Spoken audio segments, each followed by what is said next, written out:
আসসালামু আলাইকুম। ছোট করে একটা ভিডিও বানানোর জন্য আপনাদের সামনে আসলাম।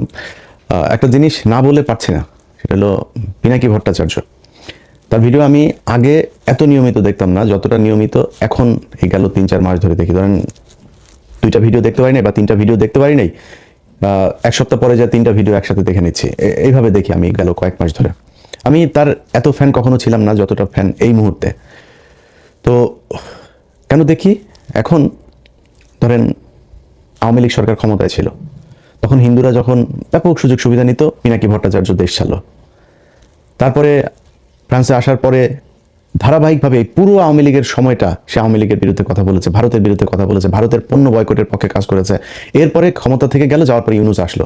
ইউনূস আসার পরে কিন্তু আমাদের অনেক সুযোগ ছিল সরকারের সাথে মিলেমিশে, পদে টদেও বসা যাইতো, বসে তারপরে আমরা ধান্দাবাজি করতে পারতাম। অনেক লোকজন সেই ধান্দাবাজিতে শুরু করেছেন, অনেক ছাত্র নেতারাও এই ধান্দাবাজি করেছেন। আজকে যারা এই যে মার খেলেন, এই ব্যক্তিরা কয়দিন আগে ইনারা হাদি যখন মারা গেল তারপর বলেছিলাম যে বিপ্লবের যেটুকু বাকি আছে, হাদির লাশ কবরে যাওয়ার আগে সেটা করতে হবে। ওনারা তখন প্রথম আলো ডেইলি স্টারের অফিসে যায় সুশীল সাজলেন। এই যে জাবেরকে গুলি করা হয়েছে, তিনি ওই হাদির জানাজার সময় বক্তব্য দিয়েছেন, এটাকে কেন্দ্র করে যেন কোনো ধরনের মব সৃষ্টি করার না করা হয়, মব বানানোর চেষ্টা করেছেন এটারে। ভাই, বাংলাদেশে এই ইন্ডিয়ার আপনার শাখা অফিস হলো গিয়ে প্রথম আলো ডেইলি স্টার। এই প্রথম আলো ডেইলি স্টারের বিরুদ্ধে কাজ করা মানে মব সৃষ্টি করা না। ৩২ নম্বরে বসে বাকশাল তৈরি করা হয়েছে, ৩২ নম্বরে বসে পরিকল্পনা করা হয়েছে, মানুষকে না খাইয়ে মারার দুর্ভিক্ষে ২৭ লাখ মানুষকে হত্যা করা হয়েছে, ১৫,০০০ জাসদের নেতাকর্মীকে হত্যা করা হয়েছে এই ৩২ নম্বরে বসে পরিকল্পনায়। সো এটা হচ্ছে একটা অভিশপ্ত বাড়ি। এই বাড়িটার জন্য অনেকেই দেখায়, মায়া মমতা দেখায়, তারপরে আপনার মব সৃষ্টিকারী বানানোর চেষ্টা করেছেন। তারা আজকে রাস্তায় নেমেছেন। ভাই, আপনি ১.৫ মাস পরে কি মনে করে রাস্তায় নামলেন? আমার তো মনে হয় যে এই এখন নতুন করে যে নেমে এসছেন, কোনো না কোনো জায়গা থেকে ফান্ড দেওয়া হয়েছে। নির্বাচনের ৩ দিন আগে আপনি কিসের বিচার চাইতে আসছেন? এখন ৭ দিন নাই এই সরকার ক্ষমতায়, তাদের কাছে আপনি বিচারের জন্য এখন এসে নামলেন। এটা পিছনে একটা উদ্দেশ্য আছে। আমি সরকারের কাছ থেকে, পুলিশের কাছ থেকে যেটা শুনেছি, আওয়ামী লীগের লোকজন তাদেরকে টাকা পয়সা দিয়েছে, এখানে কিছু নেতাকে দিয়ে তারপর তাদেরকে বসাইছে এখানে গ্যাঞ্জাম করার জন্য। তো এখন আপনি কিসের বিচার? হঠাৎ করে এসে বিচার চাচ্ছেন? হাদির বিচার এই দেশে হবে না, হাদির খুনিও হবে না। আমি জানি না, যদি নাকি সামনে নির্বাচনী সরকারের পরের সরকার কে আসে সেটার উপরে একটা ক্ষীণ আশা আছে। এই মুহূর্তে আর এটা নিয়ে কোনো কথাবার্তা বলে লাভ নেই। তো তারা করেছেন, বিশাল আকারের সুশীল সাজার চেষ্টা করেছেন। প্রথম আলো ডেইলি স্টারের সামনে গিয়া সাদা পাঞ্জাবি পরে তারপরে ভাষণ দিয়েছেন। তো এগুলো তারা করেছেন। তারা হারে হারে টের পাবে প্রথম আলো ডেইলি স্টার কী জিনিস, উদিচি কী জিনিস, ছায়ানট কী জিনিস, প্রশিকা কী জিনিস। ওই উত্তরাতে একটা স্কুল আছে ডিপিএস, এই ডিপিএস এই টাইপের কিছু স্কুল, ইন্দিরা কালচারাল সেন্টার, এরকম কিছু জিনিস আছে। উত্তরার এই ডিপিএস, দিল্লি আপনার পাবলিক স্কুল, এই স্কুলের ভেতরে যাদের সন্তানরা পড়ে, কোনো মুসলমান এই স্কুলে পড়তে দিয়ে না। এটা পুরো একটা রয়ের আড্ডাখানা। সেখানে ওইখানকার যেসব শিক্ষকরা আছে, এই শিক্ষকদের অনেকের বাড়িতে আপনার করা হয়, কি বলে, বৈঠক হয়। সেনাবাহিনীর লোকজন, ভারতীয় হাই কমিশনার, তারা গিয়ে তারপরে বৈঠক করেন। তো এগুলো হচ্ছে এখন এই টাইপের এই প্রতিষ্ঠানগুলোকে বাংলাদেশে রাখা যাবে না। এগুলোকে রেখে বাংলাদেশের স্বাধীনতা, সার্বভৌমত্ব আপনি টিকায় রাখবেন, এটা খুব কষ্টকর হবে। যেই কারণে এগুলোর বিরুদ্ধে ব্যবস্থা নিতে হবে। আমরা ১.৫ বছর অপেক্ষা করেছি প্রথম আলোর এই টিপু সুলতান, মতিয়ার, এই সন্তোষ শর্মা কালবেলার, তারপরে প্রথম আলো তারও আছে মহিউদ্দিন, তারপর ওই যে গিয়েছে, এখন এফপিতে গিয়েছে আপনার সাবিহা, এই যে আপনার শফিক, আপনার তত্ত্বাবধায়ক সরকারের যে শফিক, এরা সব সিন্ডিকেট। এরা এই আপনার বানানোর, ইদানিং আবার বিবিসি বাংলা তাদের সাথে যুক্ত হয়েছে। এই সিন্ডিকেট মিলে বাংলাদেশকে জঙ্গি রাষ্ট্র বানানোর জন্য আপনার আবার নতুন করে পায়তারা করছে। তো তাদেরকে আপনার বন্ধ করতে হবে। তো আপনি করেন নাই, না করে তারপরে রাষ্ট্র পরিচালনা করবেন, সুন্দর করে আপনার চালাবেন, এটা মনে করার কোনো কারণ নাই। যাই হোক, এখন ধরেন আমি আর পিনাকি দাদা, আমরা দুজন এই সরকারের শুরু থেকেই এখন পর্যন্ত আমরা একটা জায়গায় স্থির থেকেছি যে আওয়ামী লীগের ব্যাপারে জিরো টলারেন্স দেখাইতে হবে। এখানে কোনো নমনীয়তা চলবে না। চুরি করেন, বাটপারি করেন, যা করেন ইচ্ছা করেন। হত্যা মামলার আসামিরা উপদেষ্টাদের সাথে যায় বৈঠক করে। তো আমি আমার এই জার্নিতে আমি পিনাকি দাদাকে সব সময় পাশে পেয়েছি। তিনি এই মুহূর্তে আমি মানে খুবই হতাশা নিয়ে আপনার চুপচাপ বসে আছি। অনেক কিছু দেখেও না দেখার ভান করে অনেকে অনেক কিছু পাঠায়। ভাই, আমি এটি নিয়ে আর এত মাথা ব্যথা কিছু, মন চাইলে একটু কথাবার্তা বলি, ভাই কথা বলি। তো এগুলির বাইরে নতুন করে আর খুব বেশি কিছুতে যাইতে চাইতেছি না। কিন্তু যেই কাজটা আমার করতে হইতো, আমার পুরো কাজ দাদা করে ফেলছেন। সো যেই কারণে যারা দাদার ভিডিও দেখেন, আমার সাবস্ক্রাইবার যারা আছেন, দুইটা মানে আমাদের তো কমন আপনার ওনার আমার ইউটিউবে সাবস্ক্রাইবারও প্রায় সমান সমান। সো ওনার ভিডিও যারা দেখেন আমার ভিডিও তারা দেখেন, আমার ভিডিও যারা দেখেন ওনার ভিডিও তারা দেখেন। আমার সাবস্ক্রাইবার যা আছে সবাই বললাম আপনারা ওইখানে চলে যান, ওইখানে গিয়ে দাদার ভিডিও দেখেন, দাদার কথাবার্তা যেটা ওইটা মনে করবেন আমার ভাষা। উনি আমি যা বলতে চাই আমার কথাগুলি উনি কেমন বলে দেয়। আমি গত 3-4 মাসের বিচার কারণে বিগ ফ্যান হয়ে গিয়েছি তার, মানে আমার অনেক কথা আছে যে কথাগুলো একদম হুবহু সেই কথাগুলো তার মুখ দিয়ে বেরোচ্ছে। তো এই যে ভিডিওগুলো করছেন, এই ভিডিওগুলো করার কারণে তার বিরুদ্ধে এখন নতুন করে তাকে জামাতের আমির টামির, ধরেন আজ থেকে 6 মাস 1 বছর পরে আমারও অনেকের সাথে কথা হইলে তারপরে তারা বলতো যে ভাই উনি তো হিন্দু মানুষ, ওনার ব্যাপারে একটু সন্দেহ হয়। তো আমি বলতাম যে ভাই দেখেন উনি তো হিন্দু হইলেও উনি যে কাজগুলো করছেন সেই কাজগুলো তো গুরুত্বপূর্ণ। উনি যতদিন কাজ ঠিক করবেন ততদিন আমাদের ওনারা নিয়ে সন্দেহ টন্দেহ করার তো কিছু নাই। যেদিন লাইন থেকে বিচ্যুত হবে সেদিন আমরা নিজেরাই কথা বলবো, সমস্যা কি। কিন্তু এই গেল 6 মাসে আমি নিজে এইভাবে কারোর সাথে আর এটা নিয়ে এগ্রি করি নাই যে না এই 6 মাসের ভিতরে আমার কেউ বলে ভাই আর কত একজন মানুষের জাজ করবেন, আর কত পরীক্ষা নেবেন তার। সেই 2014-15 সাল থেকে শুরু করে ধারাবাহিকভাবে সে ভারতের বিরুদ্ধে কাজ করছে এবং ভারতের বিরুদ্ধে জ্বালাময়ী বক্তব্য, ভারতকে এই করে ফেলবো সেই এইটা না, এইটুক না, খালি একদম তথ্য প্রমাণ সহ ইতিহাস ভিত্তিক। এইটা মানে আমাদের এই বাংলাদেশে বহু লোকজন আছে যারা আমাদেরকে ভিউ ব্যবসায়ী, তারপরে অনেক তুচ্ছ তাচ্ছিল্য করে কথা বলেন। তাদের ভেতরে অনেকেই এখন ইউটিউবে, যেমন ধরেন মাসুদ কামাল এক সময় বলতো যে আমরা হইলাম গিয়া টাকা পয়সার জন্য ভিডিওতে কথা বলি। হ্যাঁ, মাসুদ কামালের যে ইউটিউব চ্যানেল আছে ওইটাতে মনিটাইজেশন করে নাই, 1 টাকাও উনি কামাই করেন না, ফ্রি সোশ্যাল সার্ভিস দেন। ভিডিও করার আগে মনিটাইজেশন কেমনে করা লাগে সেই হিসাব করে তারপরে শুরু করেছেন। যার সাথে কথা বলেন তিনি বলেছেন ভাই কয়দিন পরপরই মানে মনিটাইজ হওয়ার আগে পাগল হয়ে গেছে, কবে হবে, কেমনে তাড়াতাড়ি করা যায়, হ্যাঁ চিঠি আসে না কেন, কোড আসে না কেন গুগল থেকে, কত কিচ্ছা কাহিনী। এখন তিনি টাকা খান, তার ভিডিও একটা আপনি চ্যানেলে দিয়েন, সাথে সাথে কপিরাইট খেয়ে যাবেন। আমি ইলিয়াস একমাত্র অধম ব্যক্তি যিনি আমার ভিডিও নেয় কত মানুষ চালায়, 10,000 20,000 50,000 টাকা কামায়, কারোর ইলিয়াস কোনোদিন কপিরাইট দেয় নাই।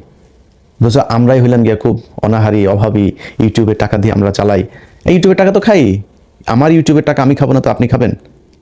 কিন্তু যারা এতদিন ধরে টাকার ব্যাপারে খুব দেখাইতেন, আমাদের অচ্ছুত একটা ভাব নিয়ে কথাবার্তা বলতেন, তারা আজকে টাকা খান কেন? ইউটিউবের মনিটাইজেশন অন করেছেন কেন? আপনারা চ্যানেল করার আগে মনিটাইজেশন অন করার চেষ্টা করেন। তো ওনাদের কাছে খুব খারাপ লাগে পিনাকি এখন যেগুলো বলে। তো গত 6 মাস ধরে আমার কেউ এটা বললে তারা সরাসরি বলেছে যে ভাই এটা বন্ধ করেন। পিনাকি যদি, আমি জানি না সে এখনো হিন্দু আছে কিনা, যদি সে হিন্দু হয়ে থাকে তাহলে সে জেনুইন হিন্দু, অরিজিনাল হিন্দু যদি কেউ হয়ে থাকে তাকে তিনি ভবিষ্যৎবাদ হইতে পারবে না। তো এটা হিন্দু ধর্ম অনুযায়ী আপনাকে এক ঈশ্বরবাদ হইতে হবে। তো উনি হিন্দু ধর্মের একদম যেসব বিষয়গুলো সমালোচনা করার মতো উনি নিজেই সমালোচনা করেন সেগুলো নিয়ে, এবং খুবই তথ্য প্রমাণ এভিডেন্স দিয়ে তারপরে করেন। সো ওনারে নিয়ে জাজ করা বন্ধ করেন। উনি যা বলছেন এগুলো বলার কারণে বিএনপি ওনার বিরুদ্ধে এখন উঠে পড়ে লেগেছেন যে উনি হইল গিয়া দেশদ্রোহী, উনি পাকিস্তানের প্রেসিডেন্ট, জামাতের আমির। একই কথা আমার বলে, আমি যদি একটু বললাম আমি কিছুটা সুবিধাজনক ছায়া আছে, আর ভালো লাগে না এই দেশের বিরুদ্ধে কথা বলতে যায়। অনেক প্রভাবশালী সেনা প্রধান থেকে শুরু করে অনেক প্রভাবশালী মানুষের বিরুদ্ধে কথা বলেছে, ব্যক্তিগত শত্রু হয়েছে। লাভটা হয়েছে কি? 5 তারিখের পরে এই দেশ ঠিক হয় নাই। এই দেশ জীবনে কোনোদিন ঠিক হবে, মানে নিকট ভবিষ্যতে ঠিক হবে এটা আমার মনে হয় না। যদি জামাত ক্ষমতায় আসে একটা ক্ষীণ আলো মানুষের মাঝে আছে, যদি না আসে সেই ক্ষেত্রে ভবিষ্যৎ অন্ধকার। তো এখন বিএনপির লোকজন সব ওনার বিরুদ্ধে লেগেছেন যে পিনাকি হইল গিয়া দেশদ্রোহী, পিনাকি তাদের বিরুদ্ধে জামাত ইসলামের টাকা পয়সা খেটে। ভাই পিনাকি কার কাছ থেকে টাকা খেয়েছেন ওই হিসাব আপনার নেওয়ার দরকার নাই। পিনাকি যেটা বলে সেটার কাউন্টার ন্যারেটিভ আপনার কাছে আছে? আপনার পক্ষে কাজ করে বিরিয়ানির দোকান থেকে টাকা খাওয়া মাল, তারপরে নানান ধরনের ডিজিএফআই ভাতাপ্রাপ্ত লোকজন, তারপরে আছে এরকম সব ধান্দাবাজগুলো একসাথে যা মিলেছে। এখন এইসব ধান্দাবাজ আপনি 2-4 কোটিও যদি নিয়ে পাশে বিরান, তো এটা দিয়ে কি পিনাকি ইলিয়াসের কাউন্টার দেওয়া যাবে? গেল না কেন? আপনার পক্ষে কথা বলে না কেন সেটা চিন্তা করেন। পিনাকি ইলিয়াস আপনার দলে থাকলে যারা বিরিয়ানির দোকানে টাকা খায় তাদের চাইতে উপরে থাকতে পারতো না? তো পিনাকি ইলিয়াস যায় নাই কেন আপনার দলে সেটা চিন্তা করেন। আপনার কাছে টাকা চেয়েছিল তো ফাঁস করে দেন। যদি টাকা চায় থাকি, পিনাকিদা যদি টাকা চায় থাকে, দেন দরবার করে থাকে, ফাঁস করে দেন, কোনো সমস্যা নেই। তারা টাকার জন্য চাইতেন, তারা কিছু জিনিস চেয়েছিল এই বিএনপির কাছ থেকে, বিএনপি সেটা করে নাই। যে বিএনপির কি, যে আওয়ামী লীগের লোকজনকে আপনারা আনতে পারবেন না। ওনাদের এখন মিটিং মিছিলে সরাসরি ওপেনেই বলে আওয়ামী লীগ আমাদের ভাই, আওয়ামী লীগ আমাদের ভাই, ওদের মামলা, ওদের বিরুদ্ধে কোনো পুলিশ যদি হয়রানি করে থানা ঘেরাও করা হবে। এগুলো বিএনপির লোকজন বলছে সরাসরি, এগুলো আমাদের গালে জুতা মারার মতো অবস্থা। যেই কারণে তাদের পক্ষে দাঁড়াইতে পারি নাই আমরা, যে কারণে পিনাকিদা আজকে কথা বলে। আর পিনাকিদা যেই কথাগুলো বলে ওটার আপনার কাছে কোনো জবাব আছে? আপনি ফ্যামিলি কার্ড দিবেন, সেই ফ্যামিলি কার্ড দেওয়ার জন্য মানুষের কাছ থেকে কিছু জায়গায় টাকা নেওয়া হচ্ছে, কিছু জায়গায় বলা হচ্ছে এটা এটিএম মেশিনে ঢুকাইলে নাকি টাকা কচকচ করে বের হয়ে আসবে, কিছু জায়গায় বলে পান বিড়ি চা নাস্তা যা আছে সব ফ্রি দিবে, কেউ বলে চাল ফ্রি দিবে, কেউ বলে 200 টাকার বাজার করলে 100 টাকা ফ্রি। আরে ভাই এই কি অবস্থা, ট্রিটমেন্ট করতে গেলেও বলে সেখানে এই কার্ড ঢুকায় তারপরে ট্রিটমেন্ট ফ্রি করা যাবে, মানুষের কাছ থেকে বলে টাকা হাওলা তো করা যাবে ব্যাংক থেকে এই টাকা দিয়া। এই হয়েছে অবস্থা। ক্ষমতায় যাওয়ার আগেই একটা কার্ড নিয়ে আপনারা দুর্নীতি শুরু করেছেন, মিথ্যাচার শুরু করেছেন। ক্ষমতায় যাওয়ার পরে আপনারা কি করবেন আমরা সেটা চিন্তা করেন। এখন জামাত ইসলামের সাথে লাগতে যান, জামাত ইসলামের ক্ষমতায় যাওয়ার নাই, জামাত ইসলামের ক্ষমতায় যাওয়ার নাই, এটা সত্যি কথা, অভিজ্ঞতা নাই। আপনাদের মতো ব্যাংকের টাকা লুটপাট করার অভিজ্ঞতা নাই, এটাও সত্যি কথা। আপনাদের মতো বিদ্যুৎ না দেওয়া তারপরে আপনারা কিমি বিক্রি করেছেন, এগুলো সত্যি কথা। আর অনেক কিছু আছে যেগুলো আপনারা করছেন।